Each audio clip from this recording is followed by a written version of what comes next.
A jornalista Andréa Sadi tentou defender o ministro Gilmar Mendes do STF. Gilmar Mendes fez uma postagem enorme na internet para criticar o vazamento de arquivos pessoais do banqueiro Daniel Vorcaro, dono do Banco Master. Só que junto às provas do crime vazaram conversas íntimas entre o Vorcaro e sua ex-namorada, que de fato não serviam como prova para a investigação. Entretanto, o jornalista Otávio Guedes disse que, abre aspas, ministro do STF não pode dar uma de comentarista de investigação. Mas a jornalista Andréa Sadi discordou do jornalista e causou o maior climão na Globo News. O vídeo tá muito top, então já vai deixando a sua curtida, clique aqui no botão de se inscrever e deixe nos comentários o que você achou desse debate. Bora pro vídeo. E a ex-namorada, mas é sobre isso que ele está falando, tá? Então é um post longuíssimo, como vocês estão vendo aqui no meu telão, ele dizendo que a exposição pública de conversas de cunho estritamente privado, desvinculadas de qualquer ilicitude, constitui uma gravíssima violação ao direito à intimidade e uma demonstração de barbárie institucional que transgride todos os limites impostos pelas leis e pela Constituição. Aí ele cita o Dia da Mulher, né? Internacional da Mulher, comemorado ontem. Parece ainda mais grave a divulgação de tais diálogos, denotando a urgência de refletir sobre como a intimidade feminina é historicamente o alvo preferencial de tentativas de desmoralização e controle. Aí ele diz que ao permitir a publicação de diálogos íntimos de um casal, o Estado e seus agentes não apenas falham em seu dever de guarda, mas desrespeitam a lei que impõe de forma categórica que você tem que inutilizar trechos que não interessem ao processo, né? Esse cenário, aí ele está falando aqui que ele tá fazendo uma amarra, porque eu conversei longamente com ministros da corte, juristas, porque a lei é bem clara. Eu vou traduzir para vocês, é o artigo 9 da lei de interceptação. Então, o ministro está se referindo a isso. O que diz a lei? Artigo 9. A gravação que não interessar à prova será inutilizada por decisão judicial durante o inquérito, a instrução processual ou após essa, em virtude de requerimento do Ministério Público ou da parte interessada. Aí diz, o incidente de inutilização será assistido pelo Ministério Público, sendo facultada a presença de acusado ou de seu representante legal. O que aconteceu? Só para contextualizar. Quando vieram a público as informações do celular do Vorcaro na semana passada, a CPI teve acesso a mensagens entre o Vorcaro e a ex-namorada, a Marta Greff. E aí tinham mensagens de todos os tipos. Tinham mensagens em que ele trata com a namorada sobre encontros com políticos, com autoridades. Isso é uma coisa. Pode ser considerado prova. Então, vamos separar. Isso é uma coisa. A outra coisa, e é isso que ele se refere, quando ele fala intimidade da pessoa, são mensagens que foram vazadas na internet, tá? Nas redes sociais, sobre uma conversa entre um namorado e uma namorada de cunho sexual. E de mensagens privadas também, de relacionamento amoroso. Então, separando aqui o joio do trigo, para deixar bem claro do que a gente está falando. Então, foram essas mensagens, são a essas mensagens que o ministro Gilmar Mendes faz referência. Ana, vou jogar para você enquanto eu coloco aqui, porque no final de semana eu conversei com um advogado da Marta Greff. Roda para mim, por favor, já coloquei aqui, ó. E ele classificou a exposição de mensagens nas redes como uma violência. E eles estão estudando ir à justiça, tá? Ele diz que a modelo influenciadora está sendo vítima de grave violência com a divulgação em perfis nas redes sociais de mensagens íntimas trocadas com o ex-namorado e que não dizem respeito à investigação sobre o Banco Master. E aí, só queria dar o nome certinho do advogado aqui, Lúcio de Constantino, tá?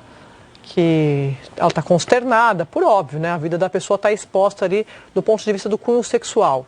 Isso é uma coisa. A outra coisa são as mensagens, aí já é a minha opinião, isso aqui é o fato. Mensagens que possam ter a ver com o processo têm que ser investigadas, por óbvio. Tem ali relatando, se tiver alguma coisa sobre dinheiro, uma suspeita de corrupção, a polícia tem que investigar, mas faltou fazer essa triagem, Ana. Otávio. Bom, algumas considerações. O post do ministro Gilmar Mendes traz a foto do Vorcaro fichado na cadeia, ali embaixo. Ah, não tinha visto. Não tem. Não fui até o fim. Ah, aqui. Então ele fala. É porque havia uma... Não tinha visto. Obrigado, Otávio. A defesa do Vorcaro tanto reclamou das mensagens como também dessa foto, dizendo que era violação à intimidade.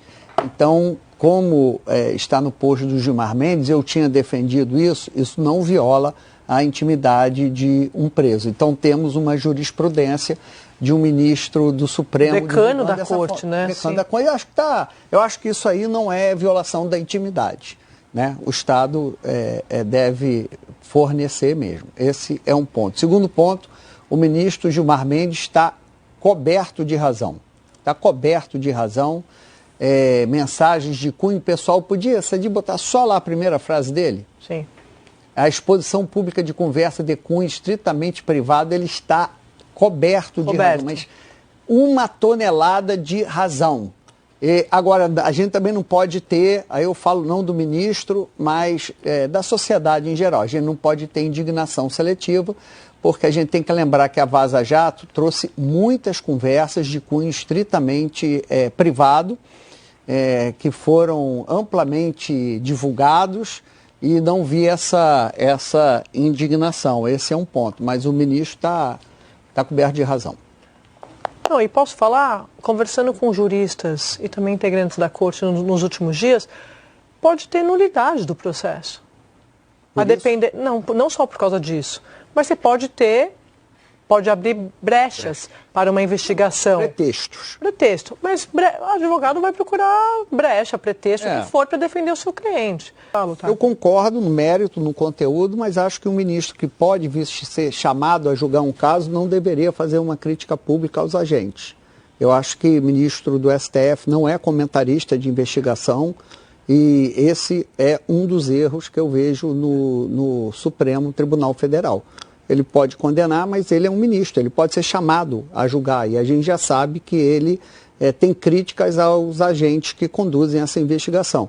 Acho que o ministro do STF não é comentarista de investigação, apesar de concordar de cabo a rabo com o que ele disse. Edinho, acho que isso é uma das características do nosso Supremo que diferencia ele de outras Supremas Cortes mundo afora.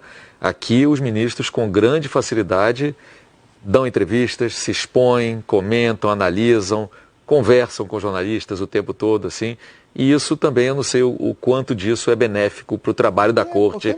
Eu acho que... É um caso que pode chegar a ele, então ele já tem críticas à condução da investigação, a vazamentos. Mais do que isso, né, Gadinho? Ele meio que empurra, né, a coisa para acontecer. Sim, olha, eu estou dizendo que, né, estou dizendo que isso é ruim, que não sei o quê, que não pode, né? Agora, é também uma indignação seletiva, né? Quando se vazou as mensagens... A Vaza Jato... Não, estou falando de Vaza Jato, estou falando da própria questão do Toffoli, em relação à nulidade, ao vazamento da reunião. Quando vazou a reunião, todo mundo ficou quieto, né? Aí tem umas coisas que pode comentar e outras que não pode, é assim. Ana... Eu concordo que os ministros acabam dando muita opinião, são sempre procurados para falar, né? Ele está aproveitando o Dia Internacional da Mulher para tocar nesse assunto, mas aqui tem um objetivo muito claro, fazer uma crítica à atuação de agentes do Estado ou investigadores pelo rumo das questões e dos vazamentos que atingem o Supremo. Porque nessas mensagens trocadas entre o Vorcaro e a namorada se falou de Alexandre de Moraes, se falou de Davi Alcolumbre, se falou em Ciro Nogueira. Então, vai expondo e, a partir daí, fica um ponto de não retorno, né? As investigações têm que ir avante, enquanto que a gente sabe que no Supremo muita gente tenta fazer com que essas investigações fiquem extremamente sigilosas. E há, claro, um incômodo pelo fato de que o ministro André Mendonça é muito independente de outros grupos no Supremo e está tocando as investigações. Eu entendo o seu ponto, Guedinho, mas eu discordo. Eu acho que nesse caso aqui pedia algum tipo de posicionamento público, porque realmente eu nunca tinha visto, foi sem precedentes, o quanto uma parte de uma investigação mudou o foco totalmente, como o Dapi falou, acaba vazando esse tipo de de conteúdo nas redes sociais e foi muito explorado. E você deixou essas pessoas muito expostas, muito constrangidas, e outras pessoas, outras mulheres também.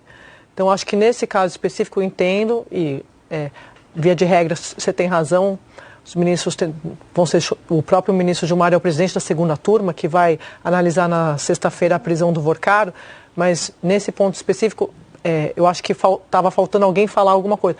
Talvez alguém pudesse ter vindo a público falar, outra pessoa, mas eu acho que estava precisando de algum tipo de resposta. Eu também acho que alguém tinha que vir a público, menos um ministro do STF, porque o ministro do STF não é comentarista de investigação.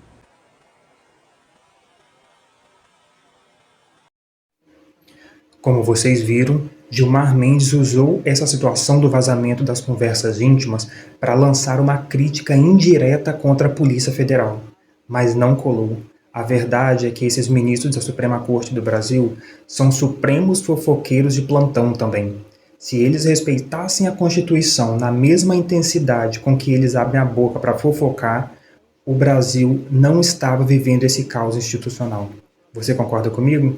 Então deixa aqui nos comentários o que vocês acharam desses ministros do STF, se inscreve no canal e fiquem com Deus.